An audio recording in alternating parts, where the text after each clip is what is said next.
ആഗോള നിക്ഷേപ സംഗമമായ future investment initiative റിയാദിൽ തുടങ്ങി. ലോകത്തിന്റെ വിവിധ ഭാഗങ്ങളിലുള്ള നിക്ഷേപ സാധ്യതകളും വെല്ലുവിളികളുമാണ് ഉച്ചകോടി പ്രധാനമായും ചർച്ച ചെയ്യുന്നത്. വ്യാഴാഴ്ച വരെ നീണ്ടു നിൽക്കുന്ന ഉച്ചകോടിയിൽ നിരവധി പ്രഖ്യാപനങ്ങളുണ്ടാകും. വിവിധ കരാറുകളും ഒപ്പുവയ്ക്കും. സൗദി തലസ്ഥാനമായ റിയാദ് ആഗോള നിക്ഷേപത്തിന്റെയും നവീകരണത്തിന്റെയും ഭാവി നിർണ്ണയിക്കുന്ന സുപ്രധാന ചർച്ചകൾക്ക് സാക്ഷ്യം വഹിക്കുകയാണ്. മരുഭൂമിയിലെ ദാവോസ് എന്നറിയപ്പെടുന്ന ഫ്യൂച്ചർ ഇൻവെസ്റ്റ്മെന്റ് ഇനീഷ്യേറ്റീവിന്റെ 9ാമത് പതിപ്പിന്റെ ഉദ്ഘാടനം ഇന്ന് നടന്നു. സൗദി പബ്ലിക് ഇൻവെസ്റ്റ്മെന്റ് ഫണ്ടിന്റെ ഗവർണറും ഫ്യൂച്ചർ ഇൻവെസ്റ്റ്മെന്റ് ഇനീഷ്യേറ്റീവ് ഇൻസ്റ്റിറ്റ്യൂട്ട് ചെയർമാനുമായ യാസിർ അൽ റുമയാൻ ഉച്ചകോടി ഉദ്ഘാടനം ചെയ്തു.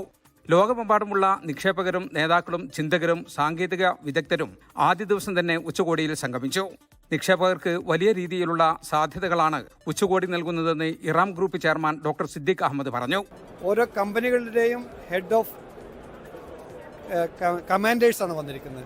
അതിൽ നിന്ന് മനസ്സിലാക്കാൻ പറ്റുന്നത് സൗദി അറേബ്യ ഇപ്പോൾ ചെയ്തുകൊണ്ടിരിക്കുന്ന അവരുടെ പുതിയ പ്രൊജക്റ്റുകളിലേക്ക് ഇൻവെസ്റ്റേഴ്സായിട്ട് വരാനും അതുപോലെ തന്നെ ടെക്നോളജി പാർട്ട്നേഴ്സായിട്ട് വരാനും സൗദി അറേബ്യയുടെ കൂടെ കൈകൊടുക്കാൻ എല്ലാ രാഷ്ട്രങ്ങളും ഉണ്ട് എന്ന് മനസ്സിലാക്കാൻ കഴിയുന്നുണ്ട്. ഈ വർഷത്തെ സംഗമം വളർച്ചയുടെ പുതിയ അതിർത്തികൾ തുറക്കുന്ന സമൃദ്ധിയുടെ താക്കോൽ എന്ന പ്രധാന വിഷയത്തിലാണ് ശ്രദ്ധ കേന്ദ്രീകരിക്കുന്നത്.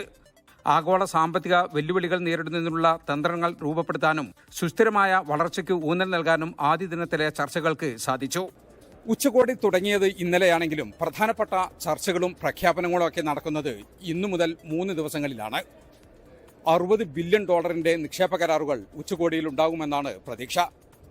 റിയാദിലെ കിങ് അബ്ദുൽ-അസീസ് ഇന്റർനാഷണൽ കോൺഫറൻസ് സെന്ററിൽ നിന്നും ജലീൽ കണ്ണമംഗലം, 24. ലോകത്തെവിടെയായാലും ഏത് സമയത്തും 24 വാർത്തകളും ഓഗ്മെന്റഡ് റിയാലിറ്റി പാക്കേജുകളും എക്സ്പ്ലെയിനറുകളും വിശദമായി കാണാൻ ഞങ്ങളുടെ യൂട്യൂബ് ചാനൽ നിങ്ങൾക്ക് സബ്സ്ക്രൈബ് ചെയ്യാം.